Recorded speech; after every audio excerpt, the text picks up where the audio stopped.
Bring it down, bring it down, bring it down. How slug is that? What's the condition of it? He's pretty serious.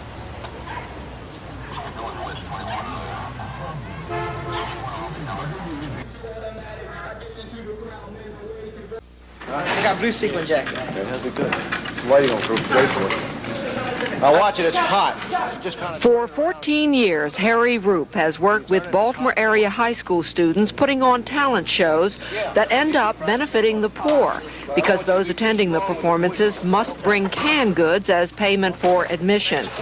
What I haven't said so far is that Harry Roop is a Baltimore City police officer, but that fact is of minor importance because it's not in the line of duty that Officer Roop organizes these shows. I don't act as a policeman to them. They know I'm a police officer, but I treat them as adults. Hey, this is an adult organization we're running here. We're running a show. Let's all act like adults. Let's put it on. Let's have fun doing it. And let's respect each other. Officer Roop gives of his time to work on these shows during his off hours because he cares and because he enjoys working with the kids. I enjoy working with the kids. I think they do a fantastic job, and it shows the community that, hey, these kids have talent. Let's put it on stage and use it in a positive way. The kids pick their favorite recording artist and lip sync to the records. The body language is their own. The audience loves both.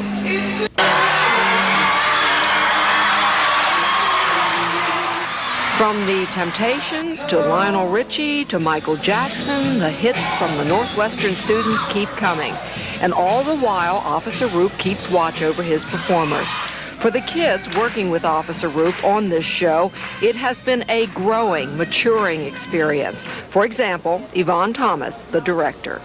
Well, I've learned people's attitudes, how they change and everything, and I learned how to get along better with the people that I've dealt with on the show. And it's been a very great experience for me. With these high school talent shows, Harry Roop shows one more side of his personality. He, too, is a ham.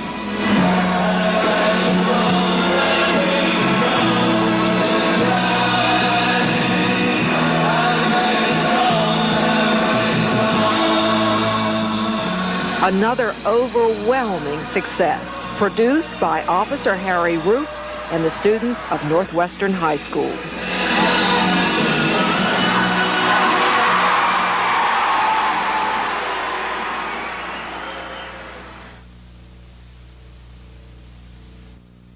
To the 1800 block of Lawrence Street about 3:15 this morning to find 4 people sprawled on the sidewalk out front. The residents apparently tried to get away from the intense heat and smoke that poured from every window by the time firefighters arrived. Came to the front and I saw all the flames coming out the house. And by the time I got some clothes on so I could come out, there was one girl laying on the sidewalk with the clothes burning off her. And the old man, he was running up the street. Half of his clothes was off her, head burned off. Firefighters found the body of 3-year-old Sharante Grissom inside the burned-out house. The injured included 54-year-old Daniel Grissom, 23-year-old twins Deborah and Diane Grissom, and 4-year-old Durante Grissom. All suffered severe burns and remain hospitalized. This is a terrible time of the year for tragedy like this to happen, but the fire department says there are steps that you can take to prevent this kind of thing from happening to your family at this holiday season. When you take off the wrappings from your presents, get rid of them. Just don't throw them in the fireplace or let them lay around. And when that tree dries out, get it outside. Also use only UL-approved lighting for your trees. Do not run wires under rugs. What happens if you run extension cords under rugs? It's an easy thing to do, but we have to warn you, do not do it because people walking on those rugs could wear the insulation off the wiring and it could set the rug or a piece of furniture on fire in that immediate area. In West Baltimore, I'm Brenda Carl, Channel 2 News.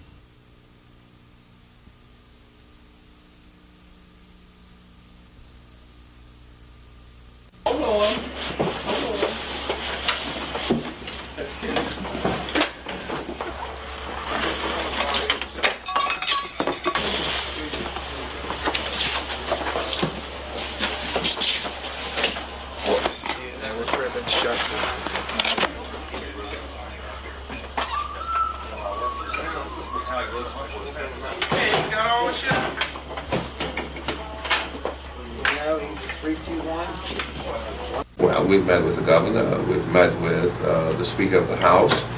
We have not met with... I guess that all of us worry about is whether that the proposal will be watered down so that... And I think the trip to the Eastern Shore will help us to put his program initiative in housing in the proper perspective when we evaluate it, when we try to either amend his bill or to increase the budget allocation, especially in the capital side.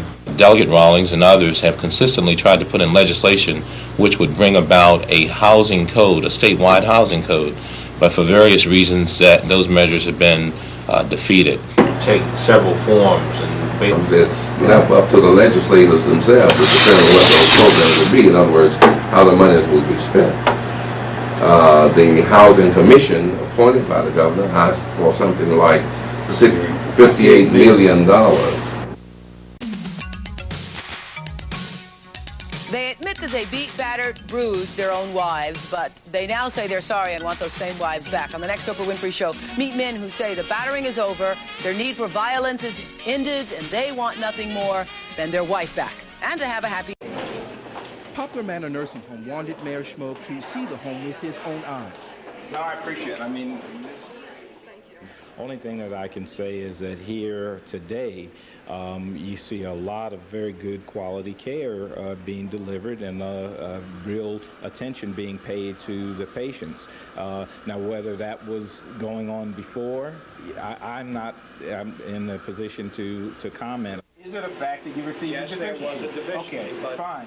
Just before touring the home, the mayor met with a committee of nursing home residents, their family members, and employees. They're upset. They feel Bild has unfairly dirtied the home's name. Just after Bild put Poplar Manor on the list of unsweet 16 nursing homes, it tried to get in to inspect. TV cameras were allowed in. Bild was not. Sure. Would it be possible for you to, let's say, have your own committee to look into this, a corner committee, a blue ribbon committee maybe? Members of the committee say the home has been falsely accused of administering bad care. So they asked the mayor to set up a meeting in his office with members of Bild and an impartial third party. My conference room, the health department, or any place that you would like with representatives of Bild and our health department, anybody that you want to get a free exchange of information, and that we could resolve these problems so that you don't feel that you're being falsely accused of anything. An inmate who escaped from the Baltimore City jail is still being sought by police tonight.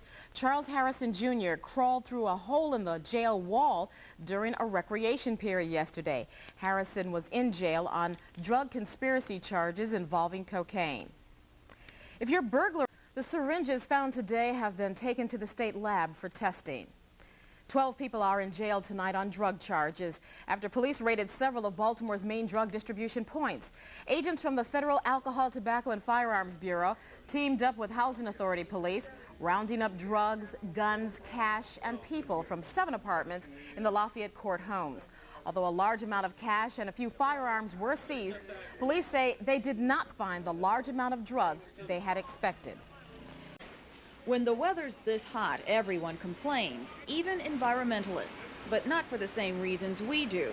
The record heat wave this summer has done a lot more than just raise the temperature. EPA officials say the heat's raised the ozone to dangerous levels above the standard 1.2 parts per million level, the worst ozone levels Maryland's recorded in 5 years. Air quality levels are expected to reach unhealthful levels this afternoon. Ozone is made up of invisible gases. In the upper atmosphere, it can protect us from ultraviolet rays. But mixed with heat, sunlight, and fumes from factories, power plants, and cars at ground level, ozone can create a mixture that's harmful to plants and, most importantly, people. Dr. Rebecca Bascom is conducting a study at the University of Maryland Medical School, checking for any connection between ozone and allergic reactions in her patients. So far, there's no tie between the two, but her research indicates we're not doing enough to protect ourselves from the dangerous fumes. There's new research out that suggests that, unlike our previous thought, that the 0.12 parts per million may not be adequate, may not be a low enough level. So we may need to do an even better job at cleaning up our air than we previously thought we needed to do. Many groups are working for better air. Bethlehem Steel recently signed a $15 million three-year agreement with the state to improve air emissions at its Sparrows Point plant.